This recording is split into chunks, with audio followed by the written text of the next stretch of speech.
Puji Tuhan, salam sejahtera bagi kita Bapak Ibu keluarga besar GPDI El Shaddai Magelang.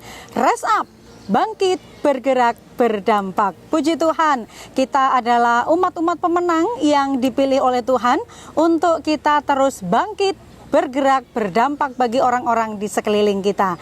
Mari Bapak Ibu yang ada di rumah dapat menyimak dalam Alkitab masing-masing untuk kita sama-sama belajar merenungkan firman Tuhan. Dan hari ini sampai pada bacaan kita Ayub pasal 33, saya mengambil di ayat 14 dan 15. Demikian bunyi firman Tuhan. Karena Allah berfirman dengan 1-2 cara, tetapi orang tidak memperhatikannya. Dalam mimpi, dalam penglihatan waktu malam, bila orang nyenyak tidur, bila berbaring di atas tempat tidur. Puji Tuhan, saya mengambil tema hari ini yaitu Tuhan berbicara. Observasinya adalah di sini tokoh di dalam perbincangan antara Elihu dan juga Ayub. Dan apa perbincangan itu? Yaitu peristiwa tentang Elihu memiliki pernyataan tentang penderitaan dan dosa. Dan seolah-olah penderitaan yang dialami oleh Ayub itu ada kaitannya dengan perbuatan dosa Ayub. Elihu juga menerangkan bahwa Allah dapat berbicara kepada manusia, baik itu untuk menegur, untuk menyatakan kesalahan, yaitu dapat melalui berbagai macam cara untuk menyampaikan pesan kepada umatnya ini. Mari kita menginterpretasi dari pokok pembahasan kita. Elihu dalam perbincangannya dengan Ayub, di sini dia ingin meyakinkan kepada Ayub bahwa pendapatnya tentang apa yang diucapkannya itu adalah benar-benar merupakan memperoleh hikmat daripada Allah. Sebab itu dia menyatakan bahwa perkataannya ini keluar dari hati yang tulus, dari hati yang jujur, yaitu ditulis di ayat 3 dan ayat yang keempat. Lalu pernyataan dari Elihu yang berikut itu, dia menyatakan bahwa apabila Tuhan itu mau berbicara kepada manusia, kepada umat manusia, Elihu menyatakan bahwa Tuhan itu dapat berbicara dengan berbagai macam cara apabila ingin menyampaikan pesan itu kepada umatnya. Bagaimana Tuhan berbicara? Seperti yang tertulis di dalam tulisan Ayub ini ya.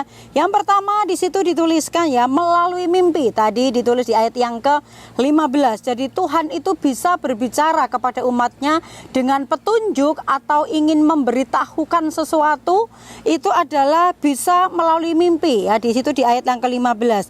Kita teringat dalam satu kisah di dalam Alkitab, misalnya seperti kisah tentang orang-orang Majus ya. Orang-orang Majus ketika dia datang mencari bayi Yesus, kemudian bertemu dengan Raja Herodes, tetapi karena Roh Kudus itu memperingatkan kepada orang-orang Majus ini supaya pulang, tidak menemui Herodes lagi, disuruh untuk pergi melalui jalan lain ya, karena Tuhan itu memberikan pesan supaya orang-orang Majus ini tidak mendapatkan celaka atau juga tidak bertemu lagi dengan Herodes yang memiliki maksud jahat kepada bayi Yesus ya. Kemudian juga pada Yusuf itu mimpi ya.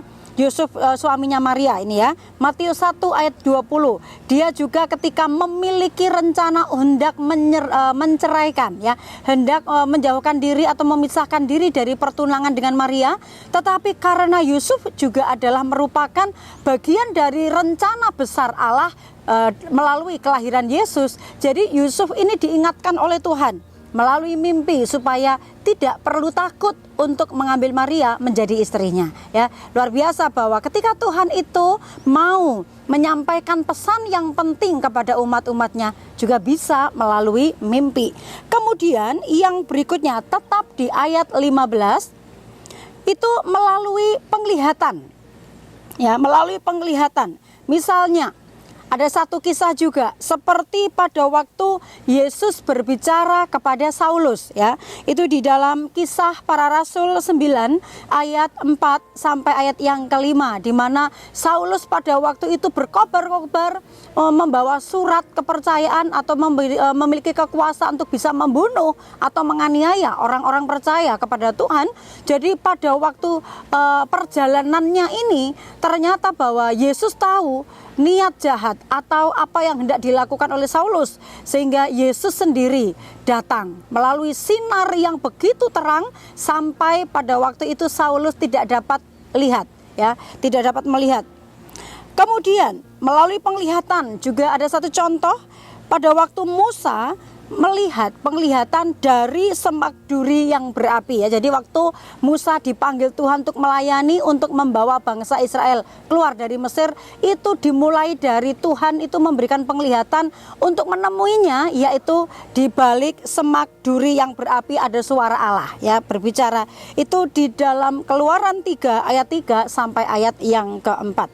Tuhan berbicara melalui mimpi, Tuhan berbicara melalui penglihatan. Ini memang tidak selalu akan terjadi dan tidak selamanya terjadi, Bapak Ibu, ya. Mungkin kita sebagai manusia yang hidup di zaman sekarang juga berpikir, wah keren ya, wah baik itu ya, bagus ya. Siapa ya orang-orang yang, apakah hanya orang-orang tertentu? Tetapi semua orang ternyata bisa mendapatkan peluang atau kesempatan ini. Tuhan itu bisa berbicara kepada siapa saja, juga bisa berbicara dengan cara apa saja, ya, dari kisah-kisah ini. Nah, di dalam Perjanjian Lama ini sering terjadi karena Allah itu sering berbicara kepada bangsa Israel atau juga kepada umat-umatnya, gitu ya, dengan satu pesan khusus atau satu peringatan khusus, sehingga harus Tuhan sendiri yang memberikan pernyataan-pernyataan dengan kekuatan kuasanya. Nah, bagi kita yang hidup di zaman ini, Tuhan juga berbicara dengan mimpi dan penglihatan, tetapi tidak selalu terjadinya, tidak selalu, ya. Ada di waktu-waktu tertentu atau saat-saat yang genting secara supranatural, di mana orang yang bersangkutan itu harus menerima pesan Tuhan secepatnya, harus mengetahui kehendak Tuhan secepatnya atau rancangan Tuhan secepatnya yang akan dikerjakan pada dirinya, ya. Saya teringat bahwa ini pengalaman saya juga ketika saya mau sholat Alkitab. Tuhan berbicara kepada saya itu melalui mimpi, ya, melalui mimpi. Tapi juga di kesempatan yang lain pernah Tuhan juga bukan berbicara, tetapi saya diperlihatkan wajah Yesus gitu dari langit. Nah, itu, tapi apakah sekarang ini saya mengalami itu? Tidak, Bapak Ibu. Dan saat itu Tuhan menyatakan kepada saya untuk menjadi seorang hamba Tuhan, dan itu seolah-olah Tuhan berbicara bahwa kamu harus segera mengambil keputusan, ya. Jadi Tuhan itu bisa berbicara kepada Bapak Ibu, juga bisa kepada saya pernah mengalami hal itu, tetapi itu juga itu dulu pernah terjadi, ya. Ketika saya sudah di Magelang juga pernah mengalami hal itu, karena ada satu pesan penting di mana Tuhan itu seolah-olah menyuruh saya segera mengambil keputusan. Kenapa Tuhan berbicara itu melalui penglihatan itu, melalui mimpi itu, ya, seolah-olah bahwa saya harus segera mengambil keputusan supaya tidak salah mengambil keputusan itu. Jadi Tuhan itu bisa berbicara kapan saja, melalui apa saja, dengan cara seperti apa saja. Tuhan yang punya daulat, Tuhan yang punya kendali, Dia mau melakukan sesuai dengan otoritas dan kekuatan kuasanya. Respon manusia saat Tuhan itu berbicara, kalau di dalam pembacaan dari kitab Ayub ini di ayat 14b, Tuhan itu sering berbicara dengan caranya, dengan melalui orang atau melalui alam dan lain sebagainya. Tetapi manusia seringkali di ayat 14b tidak memperhatikannya, ya. Sering sibuk dengan urusan sendiri, tidak mau percaya kepada Tuhan, merasa mampu dan tahu sehingga merasa tidak perlu Tuhan, tidak perlu diberitahukan oleh Tuhan, tidak perlu mendengarkan suara Tuhan, ya. Saat ini Tuhan juga bisa berbicara kepada kita dengan pesan-pesan yang penting kepada kita, pesan-pesan yang akan menginginkan bagaimana kita hidup sesuai dengan kehendak-Nya, bagaimana kita bisa hidup melangkah sesuai dengan keputusan-keputusan yang tepat seperti yang diinginkannya. Tuhan bisa berbicara melalui hamba Tuhan. Seperti Bapak Ibu saat mendengarkan renungan 79 yang disampaikan oleh kami hamba-hamba Tuhan. Bapak Ibu sementara mendengar suara Tuhan melalui kami. Seperti tertulis di dalam Efesus 4 ayat 11 sampai 12. Dan ialah, ini Tuhan yang memberikan baik rasul-rasul maupun nabi-nabi, baik pemberita-pemberita Injil maupun gembala-gembala dan pengajar-pengajar, untuk memperlengkapi orang-orang kudus bagi pekerjaan pelayanan, bagi pembangunan tubuh Kristus. Jadi hamba-hamba Tuhan mereka sudah mendoakannya, sudah membaca firman Tuhan melalui Alkitab. Tujuannya apa? Roh Kudus tetap membimbing dan mengilhami apa pesan Tuhan yang harus disampaikan kepada jemaat Tuhan. Jadi hamba-hamba Tuhan merupakan alatnya Tuhan, di mana anak-anak Tuhan, umat-umat Tuhan dapat mendengarkan suara Tuhan. Juga Bapak Ibu dapat mendengar suara Tuhan melalui apa?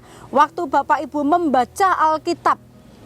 Di dalam Alkitab ada tulisan-tulisan yang di dalamnya berisi tentang firman Tuhan, tentang kebenaran Tuhan. Dan Roh Kudus berbicara, apa yang Bapak Ibu baca di Alkitab, Roh Kudus itu menguatkan, meneguhkannya bahwa itu adalah firman Tuhan. Berikutnya juga Tuhan bisa berbicara waktu berdoa. Waktu kita menyembah Tuhan, waktu kita berdoa, lalu kita benar-benar fokus apa yang Tuhan taruh di dalam hati kita. Kita bisa merasakan keindahan persekutuan yang intim dengan Tuhan, dan di situ Tuhan juga bisa berbicara secara langsung kepada hati kita melalui hati nurani kita saat berdoa. Melalui mimpi, apakah masih bisa? Bisa. Tidak semua orang memang mengalaminya, tetapi bisa terjadi. Melalui penglihatan juga bisa terjadi. Meskipun mungkin ini jarang terjadi ya Bapak Ibu. Seperti yang saya sampaikan tadi, bahwa apabila Tuhan mau, Tuhan juga bisa mengerjakan itu di saat-saat yang urgent, saat-saat yang genting. Harus berbicara secara langsung melalui mimpi atau melalui penglihatan. Ini bisa terjadi. Tuhan juga bisa berbicara tentang penderitaan. Apa? Penderitaan untuk mengingatkan kesalahan. Misalnya ada anak Tuhan, dia melakukan kesalahan atau melakukan dosa, kemudian Tuhan izinkan itu sakit, tetapi sakitnya itu mengingatkan dia bahwa dia sudah berbuat salah atau berbuat dosa kepada Tuhan. Tetapi perlu digarisbawahi, tidak semua orang yang sakit atau mengalami penderitaan itu karena ini peringatan Tuhan, ini dia berbuat dosa. Bukan ya Bapak Ibu. Ini adalah salah satu hal juga bisa dipakai oleh Tuhan untuk Tuhan itu berbicara, untuk Tuhan itu menyampaikan atau mengingatkan kepada manusia itu supaya dia hendak berbalik atau bertobat. Tuhan juga berbicara bisa melalui orang lain. Siapa orang lain itu? Mungkin teman kita atau orang tua kita, juga saudara kita atau anak kita dan lain-lain. Itu juga bisa dipakai Tuhan untuk mengingatkan kita. Kalau kita belajar dari tentang kisah bahwa bagaimana Tuhan itu bisa berbicara, Allah itu punya kuasa, Allah itu punya kendali bukan kehendak kita secara manusia. Itu di ayat 29 sampai ayat yang ke-30. Aplikasinya apa Bapak Ibu? Jika kita sudah mendengar dengan cara-cara yang begitu luar biasa, dengan cara-caranya Tuhan yang begitu ajaib, ya, Tuhan berbicara, lalu aplikasinya apa? Apa yang harus kita lakukan? Kalau Tuhan berbicara, kita harus melatih kepekaan untuk mendengar suara Tuhan. Apakah melalui teman kita, apakah melalui firman Tuhan, ataukah melalui mungkin tertentu mimpi atau penglihatan. Kita harus punya kepekaan bahwa itu Tuhan yang berbicara. Kalau kita sering bergaul dengan Tuhan Bapak Ibu, pasti kita akan kenal ini yang berbicara Tuhan atau bukan. Kalau kita sering bergaul dengan Tuhan, kita akan mengenal ini suara Tuhan atau suara lain, ya. Nah, kemudian saat kita mengerti Tuhan berbicara atau menyampaikan pesan apa, maka segera lakukan apa pesan Tuhan bagi kita yang disampaikan untuk kita kerjakan.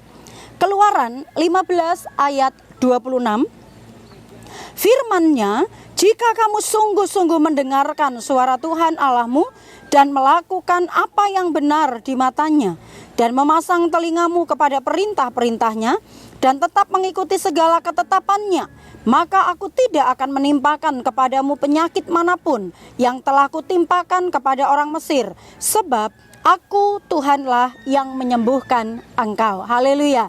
Tuhan sudah memberikan clue-nya bagi kita.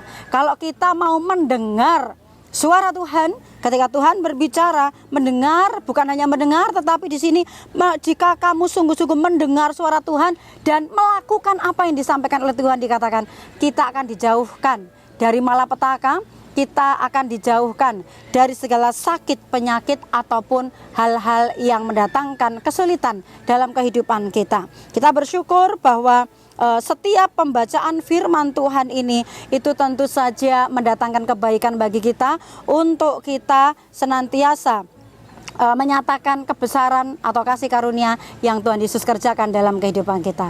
Haleluya, puji Tuhan. Terima kasih Bapak Ibu yang dengan setia mendengarkan Renungan 79 setiap harinya. Terima kasih buat kesetiaan Bapak Ibu. Dan apabila Bapak Ibu ingin menyampaikan sebuah kesaksian karena mengalami banyak berkat rohani dari firman Tuhan yang kami sampaikan, Bapak Ibu dapat menyalurkannya melalui chat WhatsApp 0813 274 288. Mari kita terus bertumbuh bersama untuk kita saling mendoakan dan juga saling mendukung satu sama lain sampai menuju kepada kesempurnaan seperti Yesus. Puji Tuhan, mari kita terima firman Tuhan ini dengan kita bersyukur, kita berdoa. Terima kasih Tuhan, sebab Engkau selalu mengingatkan kepada kami, dan kami percaya Tuhan selalu mengingatkan lewat teguran. Bahkan Allah sendiri yang berbicara kepada kami, mampukan kami dan tolong kami, supaya kami menjadi umat-umat yang mendengar apa suara Tuhan dan melakukan apa yang dikehendaki Tuhan. Berkati umat-umat-Mu, keluarga besar GPDI LSD Magelang, untuk mengasihi Tuhan dan taat kepada perintah-perintahnya Tuhan. Sebab Allah memberikan kepada kami bukan roh ketakutan, melainkan roh yang membangkitkan kekuatan, kasih, dan ketertiban. Terima kasih, terpujilah nama-Mu Bapa yang baik. Kami sambut firman Tuhan ini dengan sukacita di dalam nama Tuhan Yesus Kristus. Haleluya, amin.